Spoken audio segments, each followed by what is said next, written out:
Bom, vamos lá, né, dar continuidade à nossa aula. Só voltar um pouquinho aqui.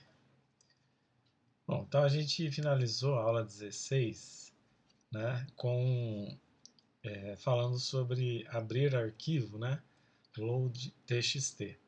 E faltou a gente mostrar, né, como que seria para salvar, né, um arquivo txt.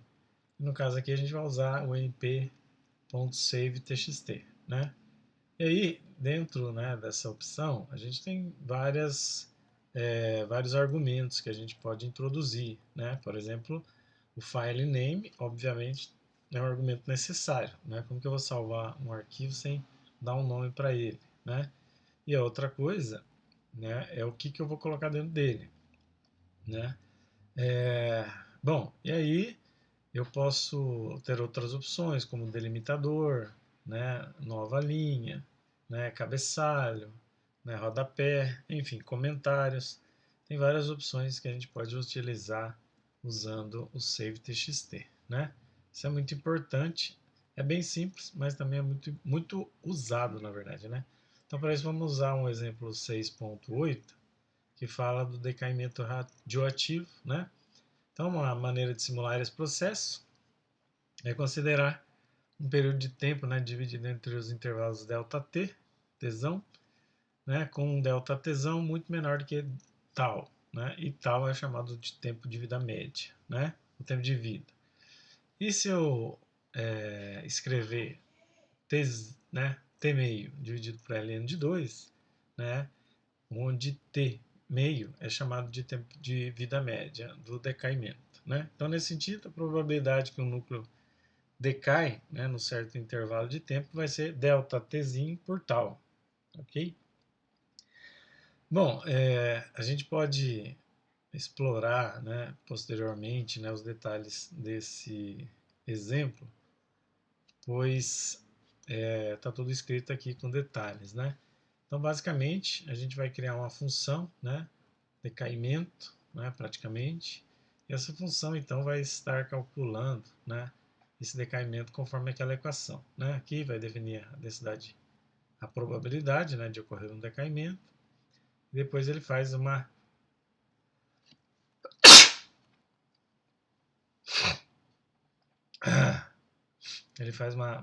varredura, né, para calcular esse decaimento. Então, né, vamos começar aqui, ó, acionando o Google Colab.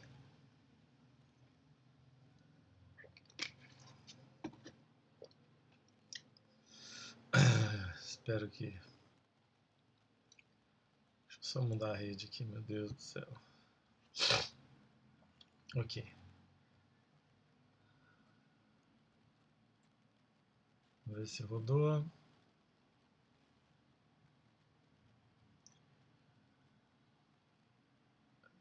Tem dois problemas aqui, um de conexão e o fato do computador ficar lento quando eu estou gravando. Bom, agora rodou. Daí a gente vai colocar aqui, né, N, o tempo de vida média, né? Vou alocar na matriz NT 100 e T máximo 20.000, né? E ele vai criar um vetor linear dessa forma. E aí, por fim, a gente vai calcular o decaimento. Né? Então aqui, ó, ele produz, né, uma matriz, né? E agora a gente quer salvar, né? Então aqui eu vou salvar usando o arquivo npsave.txt. O nome do arquivo, né, vai ser 14sim.txt, né?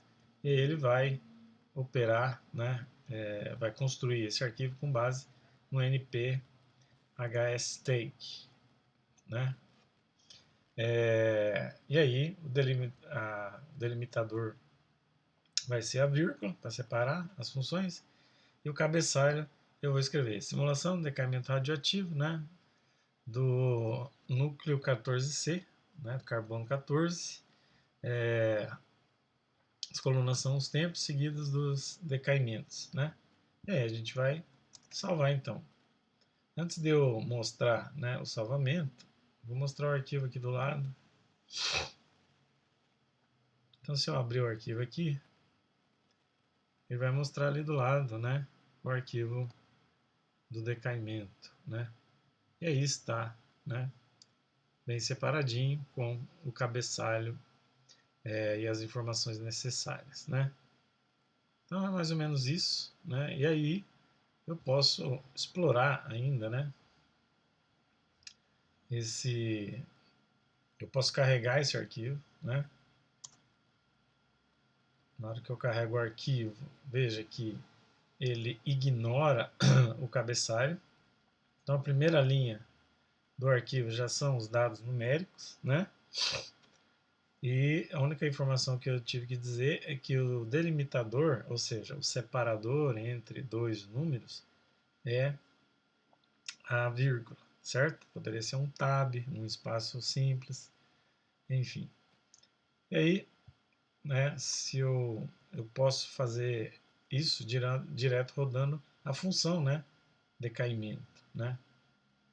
Daí ela vai gerar essas duas funções. E aí, só para exemplificar o que o exemplo mostra, né, eu vou fazer um import do matplotlib e fazer duas, vou arquivar na variável tempo o tempo e na variável count, né, os decaimentos, né, o valor do decaimento. E aí, como a gente pode ver, a gente tem um decaimento do tipo exponencial, né, praticamente, certo? Já que é um do tipo exponencial, eu posso trocar, né, o plot, né, para um semilog. E aí, se for, né, um decaimento logarítmico, ele vai se apresentar como uma reta agora, né? E aí eu tenho uma reta semi-logarítmica, né? Logaritmo só no eixo do y aqui, enquanto no x ela é linear. Certo? Eu ainda posso tentar fazer um ajuste linear, né? Eu crio uma função que é o tempo de vida média, né? Dividido pelo logaritmo de 2, que é exatamente o proposto inicialmente. E aí o teórico, né, vai ser n0 vezes a exponencial de menos tempo sobre tal, certo? E aí ele vai plotar, vai fazer um plot junto com o semilog, né, sobrepondo, né, o semilog anterior aqui, certo? E aí a gente vai produzir um ajuste linear nessa curva do decaimento do carbono 14. Ok? Então, beleza. Isso daqui foi um exemplo. No fundo, tudo isso foi para usar o arquivo, a função load.txt, mas também isso vai dando mais exemplos, né, para a gente construir nosso conhecimento em termos do propósito desse curso, né, já que esse curso é destinado a métodos físicos, né? Bom, vamos passar para os métodos estatísticos agora, certo? Então vamos começar pelos básicos, que é o máximo e mínimo, né? Então suponha que a gente tenha um array composto por, né, menos 2, menos 1, 0, 1 e 2, certo? E aí, esse vetor linear, um novo, né, array A, vai receber a raiz quadrada desse vetor linear, certo? Então o que vai acontecer? Então o vetor linear está aqui, né? E o resultado, né, da raiz quadrada dos elementos do vetor linear vai ser um not a number, depois um not a number, porque ele devolve um not a number quando a raiz é negativa, certo? Zero, por conta de ser raiz quadrada de zero, dá zero. Depois, raiz quadrada de 1 é 1. E depois, raiz quadrada de 2, 1,41, certo? E aí eu posso, a partir disso, calcular o máximo e o mínimo, né? Então, nesse caso, como o vetor A, né, tem not a number, e como not a number não é um valor definido, então ele retorna como máximo e mínima use not a number, né? Só que eu não quero assim, né? Eu quero que ele exclua os not a number. O que eu poderia fazer antes também? Eu poderia dizer o seguinte: eu vou criar, a partir do vetor linear que eu estou usando, eu poderia excluir os números negativos antes de fazer a raiz quadrada, certo? Então, nesse caso, todos os resultados seriam resultados positivos, certo? E aí, eu encontraria o máximo e o mínimo usando o máximo e o mínimo, certo? Bom, então para contornar o not a number, né, tem uma função que chama not a number minimum, né, e not a number max. Então, se eu usar essa função, ele vai ignorar, né, a função dela é ignorar os not a number e ficar só com os valores reais positivos, né, ou só os valores reais da matriz que eu estou analisando, certo? Vejam, se eu fizer para lim,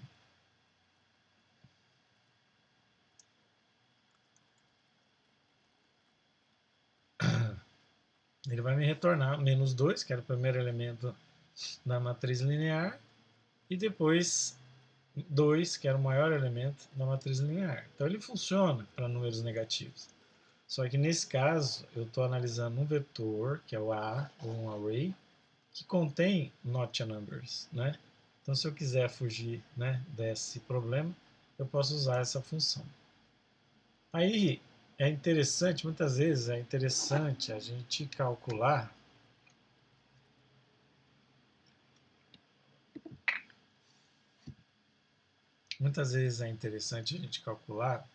onde, qual é a posição dos valores que eu estou calculando, né? Então, no caso aqui, se eu perguntar, né, qual que é, né, a posição do mínimo, como a posição da função mínimo é um not a number, certo? E o resultado da função npmax também é um not a number, então a posição dele vai ser o zero, que é a primeira vez que apareceu o not a number. E aí, de novo, eu posso recorrer ao not a number argument mínimo, certo? Not a number argument max, né? E aí eu fujo desse problema e ele me devolve então a posição 2 e 4. Se eu voltar só um pouquinho,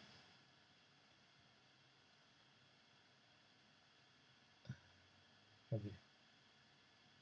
Ó, essa é a posição 0, essa é a posição 1, essa é a posição 2, depois essa é a posição 3 e a 4. Então, o menor valor tirando os not a number é a posição 2, e o maior valor tirando o not a number é a posição 4, certo? Então, eu consigo extrair, né, além dos valores máximos e mínimos, que é um básico, né, também a posição desses valores dentro daquele array, certo? Bom, a gente pode, tem outros métodos, por exemplo, f mínimo, f máximo, né, mínimo, máximo, né, que vai, se eu quiser comparar duas funções, né, então eu tenho dois arrays, eu posso querer comparar a diferença entre elas, né, quem que é maior, quem que é menor entre elas. Enfim, são coisas bem simples, né, de compreender. Então a gente segue adiante. Percentis, né? Então ele vai retornar um percentil específico, né? Geralmente esse valor vai estar entre 0 e 100, né? Ou entre 0 e 1, ok? Então aqui, ó, vamos gerar um array, né? Esse array, ele tem, né, 3 elementos na primeira linha e 3 elementos na segunda linha, certo? E aí eu peço o percentil desse array e ele me devolve o 1,5, né? Então aqui, ó, 1,5 seria mais ou menos um valor, né, médio que estaria entre 1,2 e 1,8, né? Porque ele analisou a matriz toda, né? Eu posso analisar parte da matriz também, né? Então no caso aqui, eu posso também procurar o percentil mais próximo de 75%. né? E aí ele vai me devolver 2,25. Ou o contrário, eu quero analisar um percentil mais próximo de 25%, certo? Ele vai me devolver o número 0,75, né? Ou eu ainda posso procurar o percentil, né, que seria, no caso, quando eu coloco 50, é como se eu quisesse saber a média, né? Então, percentil 50 no eixo 1, ou seja, só em relação à primeira, a primeira as colunas, né? Então, ele vai me devolver 0,6 e 2,4. E, mesma coisa, né? Só que agora próximo de 75%, ele me devolve, então, 0,9 e 2,27, ok? Próxima coisa muito utilizada, né, são as médias, as variâncias e as correlações, né? Então a média ponderada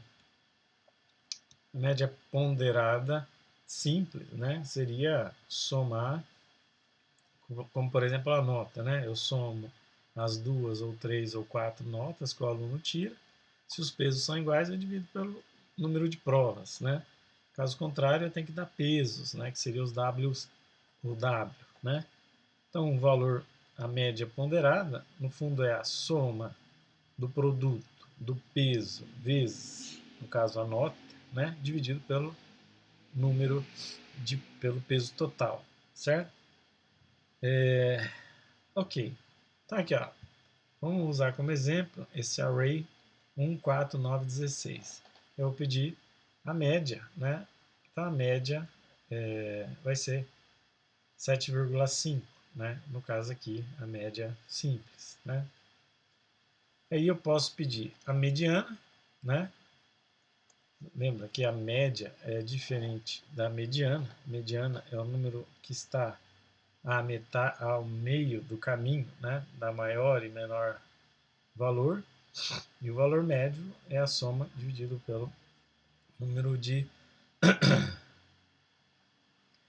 aquela somatória que eu mostrei ali, né? E ainda posso pensar em fazer uma média com pesos diferentes, né?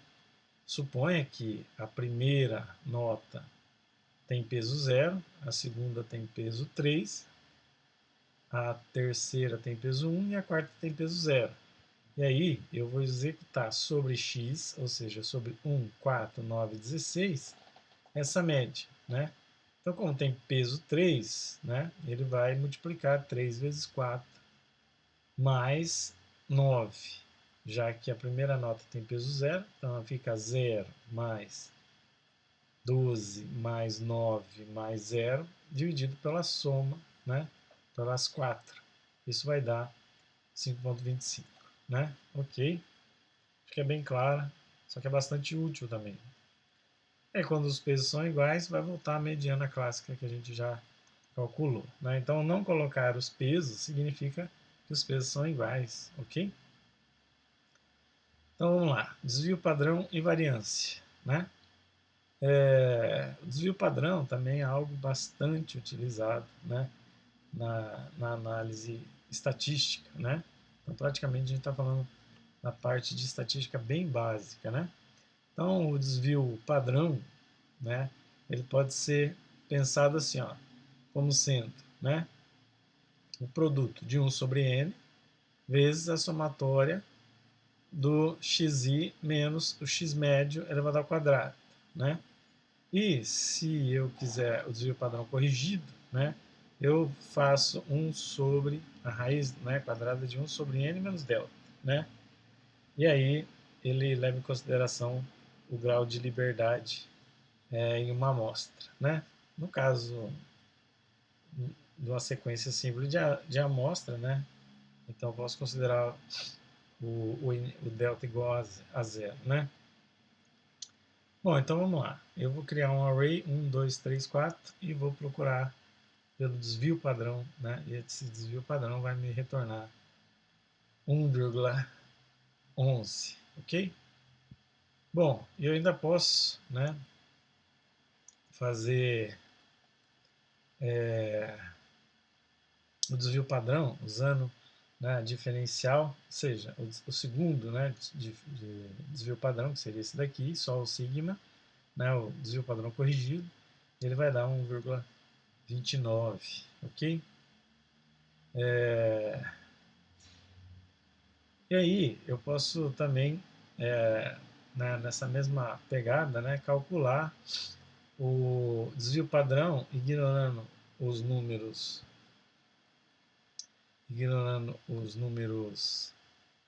not a numbers, né, usando NaN-STD, né, Standard Deviation. Mas também posso calcular a variância, né, usando NP-var, assim como posso calcular a covariância, certo? Bom, então tem várias opções, né, desse tipo, né? E aí tem um exemplo aqui, né, para mostrar isso daqui, que é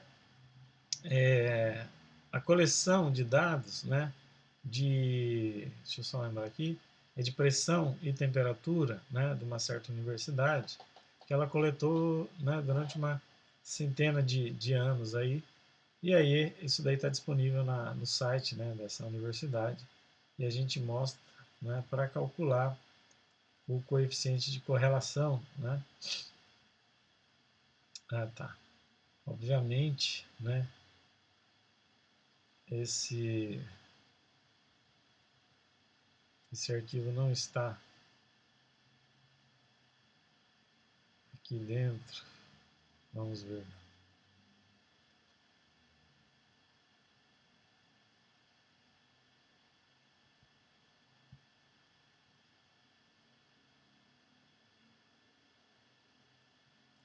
Não está. Então deixa eu colocar aqui rapidinho, desculpa. Oh, Deus do céu.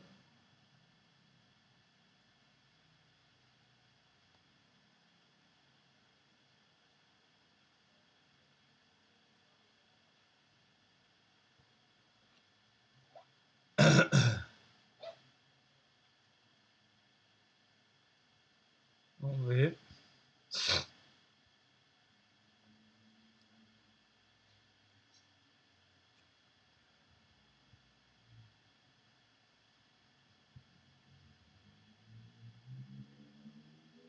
Meu Deus do céu. Deixa eu fechar um pouco de coisa aqui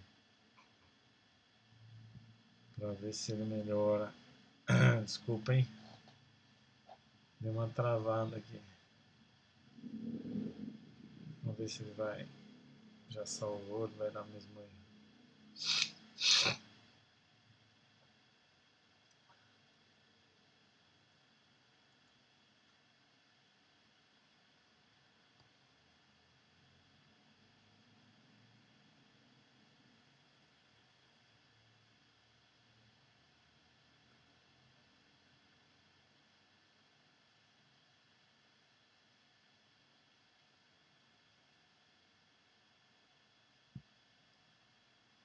Oh, hoje tá difícil, hein?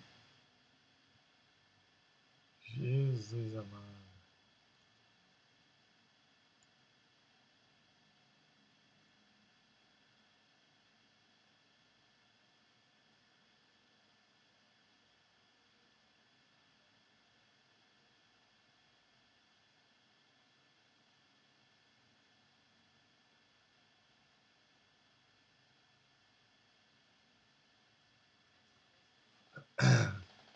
Será que desconectou? Deus do céu. Tudo para ajudar.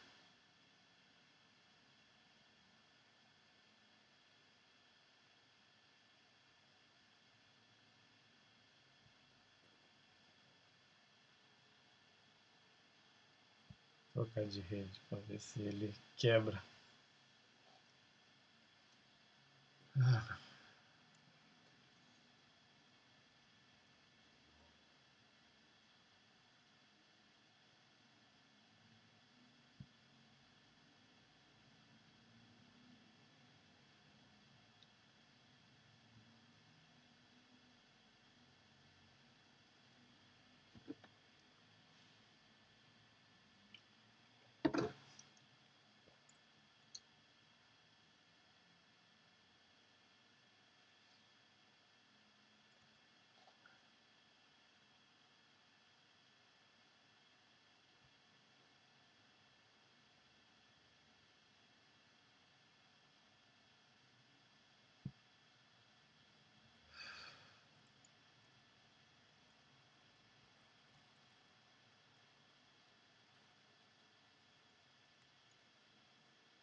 Bom, a gente vai passando aí o vídeo pra frente, porque... Ai, Deus do céu. Vou continuar gravando aqui, depois eu recorto, porque tá complicado, hein?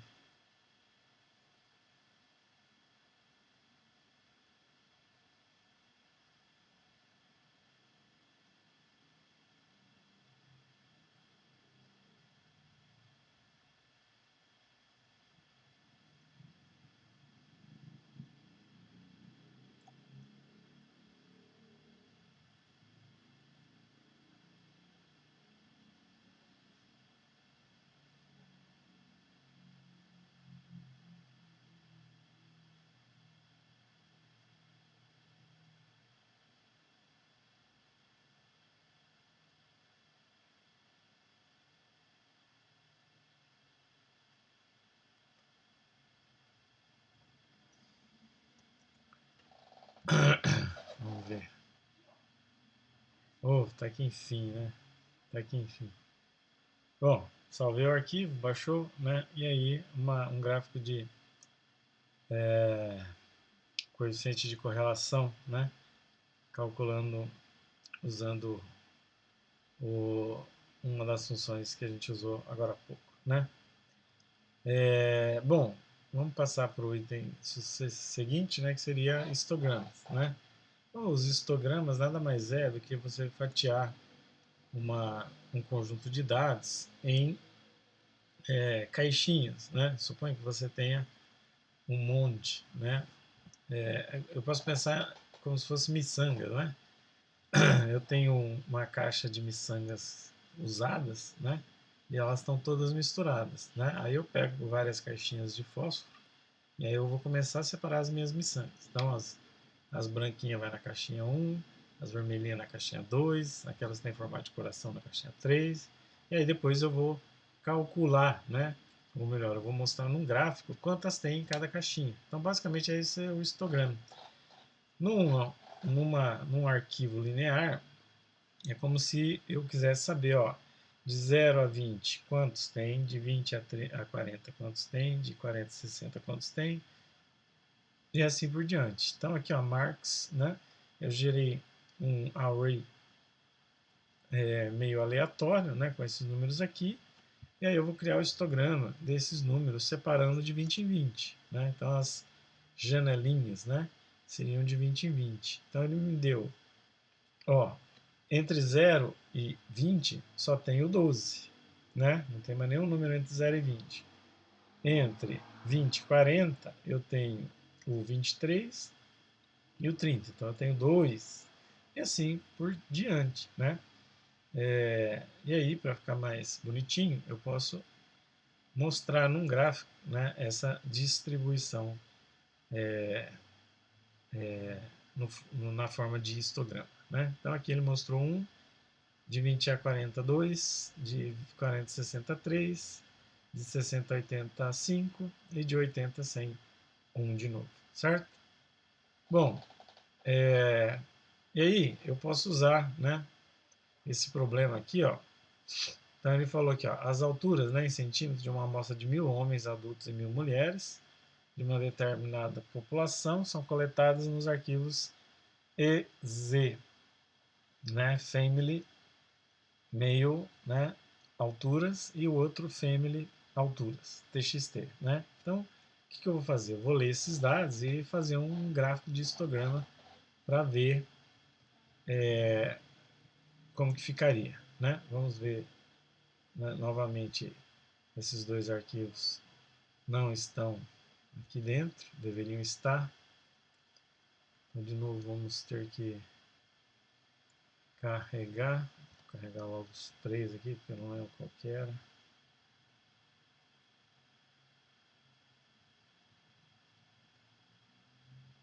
Ok, carregados os arquivos. O bom desses erros é que vocês vão descobrindo comigo, né, como resolvê-los, né? Ah, mas fica chato, né? Fica chato, o dia que acontecer com você, você vai saber resolver. Então aproveita para aprender os erros também, né? Então aqui, né, ele recuperou esses dados, né, a partir daqueles dois arquivos TXT, e aí ele mostrou o gráfico, né? Então aqui em rosa, né, seria as alturas, né, desculpa,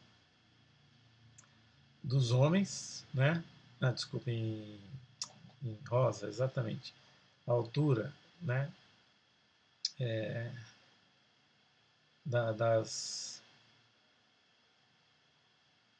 mulheres, né, enquanto de azul a altura dos homens, né? E aí o peso, né, desculpa. Não, altura, né, claro. E aí mostra no gráfico de histograma. E aí a diferença aqui é que dá para misturar esses dois gráficos, né? Então, engraçado que ele já mistura, né? Dando um novo tom onde se sobrepõe, né? Então eu posso continuar analisando o meu gráfico dos homens aqui, ó, sabendo que é isso daqui, tem até uma perninha lá. Mesma coisa o gráfico das mulheres, ele vem, vem, vem, vem, vem, vem, vem, vem e vem, certo? Então, essa sobreposição é uma forma apresentável, econômica, certo? E sem perder informação, né? Então isso é um histograma clássico, né? E aí, eu ainda, se eu quiser mostrar essas informações no formato de um texto, né, eu faço aquela brincadeira que a gente fez, né, numa aula passada, de montar matrizes, né, tabelas, né, e fica bem bonitinho, né, altura, homens e mulheres, né. Então aqui, só para entender, né, entre 150 centímetros e 155 eu tenho 79 mulheres. Entre 1,70 e 1,75 eu tenho 145 mulheres e 149 homens. E assim por diante. Né? Entre 2 metros e 2 metros e 10 eu tenho 0 mulheres e 5 homens, no total daqueles 1.000 homens e 1.000 mulheres analisadas. Certo? Para a gente finalizar, vamos falar sobre os polinômios. Né? Então, o polinômio nada mais é do que essa sequência, né? Tenho uma constante, que seria equivalente a multiplicar x elevado a zero, x elevado a zero é 1, certo? Mais uma constante vezes x, mais uma constante vezes x ao quadrado, e assim por diante. Então, assim, dessa forma, eu vou ter uma definição de polinômio, certo? De forma mais compacta, eu posso escrever na forma de somatória, certo? Mas não significa que todo polinômio tenha todos os elementos, né? Eu posso ter um polinômio que determinados elementos valem zero, né? Enfim, a coisa interessante é que ele trabalha, né? Consegue trabalhar dessa forma. E aí, para isso, a gente chama uma subclasse, né? Ou uma subfunção do NumPy, que é o polinômio, né? Então, do pacote NumPy polinômio, import, e aí eu dou um nome para que eu vou usar. Pode ser pol, pode ser polinômio, pode ser só um pzão, enfim, tem várias formas. Então assim, né, toda vez que, ou eu poderia importar dessa forma, import NumPy as NP, onde polinômio vai ser uma classe dentro do NP, dentro do polinômio, que é dentro do NumPy. Ok? As duas funcionam da mesma forma. Né? Então vamos considerar esse polinômio aqui, ó, 6 menos 5x mais x quadrado. Né? Então, quando eu escrevo assim, ó, polinômio menos 6, menos 5 e 1, significa o valor das constantes que multiplica os elementos do polinômio, em ordem crescente. Então, 6 multiplica x elevado a zero, menos 5 multiplica x elevado a 1, 1 multiplica x elevado ao quadrado, e assim sucessivamente, né? Então, ele pode mostrar ou dessa forma aqui, ou se eu der um print x, ele vai mostrar dessa forma assim. Ah, mas se eu já tenho o polinômio, eu quero saber os coeficientes do polinômio, né? Os c's. Então, eu peço p coeficiente, né? Seria 6 menos 5 e 1. né? Bom, para que eu faço isso? Por exemplo, eu quero saber quanto que vale P de x, onde, deixa eu só voltar, onde x é 6 menos 5x mais x quadrado. Então, quanto que vale P de 1? P de 1, se eu prestar atenção, vamos lá. Cadê? Ó? Então, são 6 menos 5 vezes 1. Então, aqui vai dar 5. 6 menos 5 vai dar 1, mais 1 ao quadrado, certo? 1 mais 1 é 2, né? Então, aqui são 2, né? P de 1 vale 2, ok? Essa é a conta que ele faz, né? Isso é muito útil quando a gente está fazendo uma progressão, né? Ou a gente está querendo calcular sistema, né, de polinômios, né? Aparece muito em sistema de equações, né? E isso é uma das outras coisas que dá para a gente brincar também, né? Então aqui, ó, para exemplificar, vamos criar um vetor linear que vai de menos 5 até 5 com os elementos, certo? Eu vou calcular para cada um desses elementos o polinômio p de x. Então aqui, ó, só recapitulando, para 1 valia 2, certo? Para 2 vale 0, para 3 vale 0, para 4 vale 2, para 5 vale 6. E para menos 5, 56 e assim por diante, né? Então o que eu fiz? Eu calculei para cada elemento do primeiro array quanto que vale o polinômio 6 menos 5x mais x quadrado. Ainda posso, né, que é o que a gente mais gosta de brincar, é quando a gente chega no sistema de polinômios, né, sistema de equações, e a gente quer saber a soma, né, ou a divisão, ou o produto desses, né. Então aqui, ó, vamos criar dois polinômios, o primeiro é igual, que a gente já citou, menos 6 menos 5 mais x quadrado, e o segundo é 2 menos 3x. E aí eu posso operar a soma, certo? Então a soma seria o quê? 2 mais 6 dá 8, né? Menos 5x menos 3x vai dar menos 8x, mais x mais 0, então mais x quadrado. Aqui a subtração, certo? E aqui o produto, certo? De um pelo outro. Notem, né, que a gente vai fazer produto termo a termo até zerar tudo, certo? Ou, né, a razão aqui, né, deles, ou o resto, né? Bom, é isso, né? Por hoje eu vou encerrar aqui, né? Porque tinha um capítulo, uma sessão nova que seria bastante extensa, então eu deixei essa aula um pouquinho mais curta, certo? Desculpa aí pelo problema da internet, mas é isso, não vou perder tempo cortando vídeo não. Quando vocês chegarem aqui, espero que não fiquem tristes lá com aquele intervalo grande no meio da aula que teve que ser interrompido, tá bom? Até mais, hein? Tchau, tchau.